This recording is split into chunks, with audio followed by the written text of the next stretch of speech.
de 500 anos após a revolução promovida por Gutenberg, o homem presencia outra grande mudança na transmissão do conhecimento. Se o alemão Johannes Gutenberg deu início à passagem da escrita manual para a impressa, hoje acompanhamos a entrada no mundo digital. As transformações que já estão ocorrendo e vão acontecer são gigantescas. Livros, jornais, bibliotecas, a sala de aula, museus e muito mais. Todos os meios de se transmitir informação e cultura estão se adaptando. The book business hasn't changed very much in the past 500 years. Foram 5 séculos sob o mesmo sistema até que os livros começaram a migrar para o formato digital há cerca de 10 anos. Agora, os autores, leitores e empresas do setor, incluindo editoras e livrarias, precisam se adaptar às mudanças. Hoje as pessoas já não precisam ir às livrarias para ter acesso ao livro que desejam ler. Podem comprá-lo pela internet ou tomar emprestado em bibliotecas. E a leitura poderá começar em casa, continuar no transporte para o trabalho e prosseguir à noite. Tudo isso em diferentes formatos digitais. Este acesso facilitado não se restringe a um único livro, mas a quantos o leitor se interessar e nos mais diversos meios de acesso, para leitura no parque, ao longo das tarefas do dia a dia, no metrô, ônibus ou trem, em qualquer lugar e a qualquer hora. A questão é como processar tanta informação. Umberto Eco diz que há 2 suportes eternos, porque são perfeitos: a cadeira e o livro impresso. Todo mundo tem medo do novo, do desconhecido. Mas a hora que você aprende o desconhecido, o antigo já não te serve mais. O filósofo Mário Sérgio Cortella tem uma visão bem particular desse futuro. O rádio, que é uma coisa do século XIX, persiste, né, no século XXI. A televisão, que é uma coisa de meados do século XX, tem uma grande influência no século XXI. O jornal, né, que é bastante antigo na nossa história, resultado também da impressão, ele persiste. E o livro, então, que é uma plataforma wireless, né, é Bluetooth, é movido a carboidrato, proteína e açúcar, né, e além de tudo é sistema aberto, né, você pode interagir com ele mentalmente, é uma plataforma estupenda. A mudança que afeta o mundo dos livros também alcança os jornais e revistas. Todas as empresas do setor sabem que terão de ir para os novos formatos. Só não sabem ainda como manter os lucros e garantir a sobrevivência dos veículos.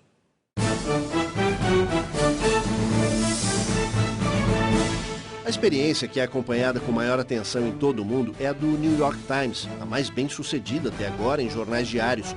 O New York Times estreou na internet em 1996. Tem 400 mil assinantes no formato eletrônico, para 1 milhão no impresso. Recebe 20 milhões de acessos mensais, é um dos sites mais visitados do mundo e o mais popular nos Estados Unidos. Ainda assim, o meio digital está longe de garantir a sobrevivência da empresa. Cálculos dos especialistas indicam que dentro de 5 anos aproximadamente, o jornal poderá manter apenas a edição dominical impressa e ao longo da semana circular no formato eletrônico.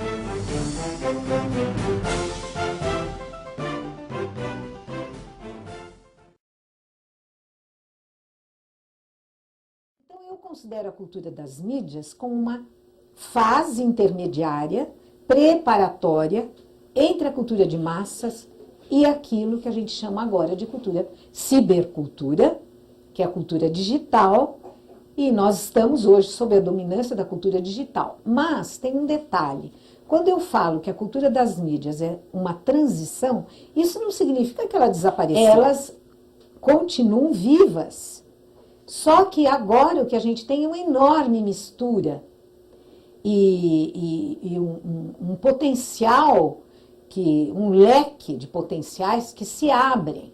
Então, o receptor hoje ele tem escolhas que ele jamais podia sonhar nos anos 60, anos 70, anos 60, que foi o apogeu da televisão, né?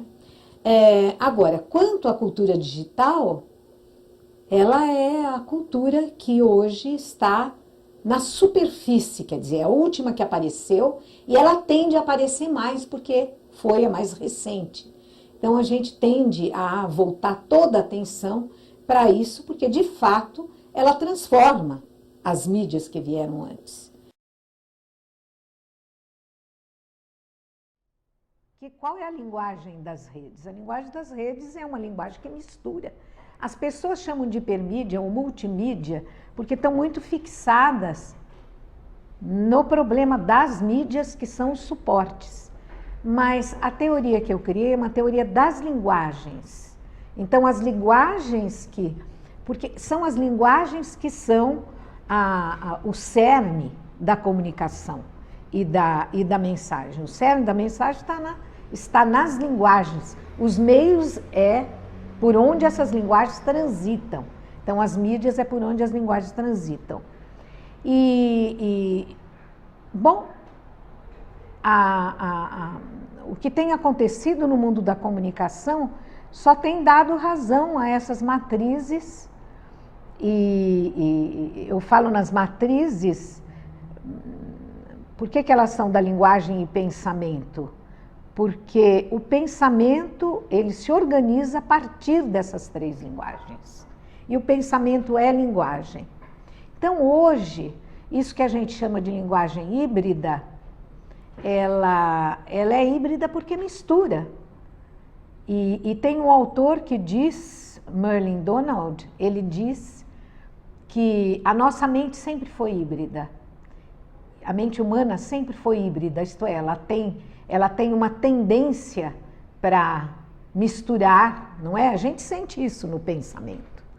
E que agora os meios estão possibilitando dar expressão a essa natureza híbrida da mente humana. Nós estamos vivendo um hibridismo de linguagens onde dificilmente nós encontramos uma linguagem sozinha.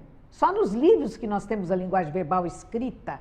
Assim mesmo, os livros estão ficando cada vez mais arejados, variação de tipo gráfico, introduz imagem no livro. Então, o livro está ficando cada vez mais parecido com o jornal. O jornal já é uma linguagem híbrida. Então, essa linguagem das redes, que a gente chama de hipermídia, a fonte, a raiz dessa linguagem, já estava no jornal. É o jornal que mistura. Então, a estruturação em partes, você vai conectando essas partes, você sai da primeira página e vai lá para um outro caderno, é a mesma coisa que você faz quando faz um link. Então, nenhuma revolução de linguagem humana, ela acontece de repente. Ela vem gradativamente, não é? Ela vem gradativamente aparecendo até que, por fim, ela irrompe, que é o que tem acontecido agora nas redes.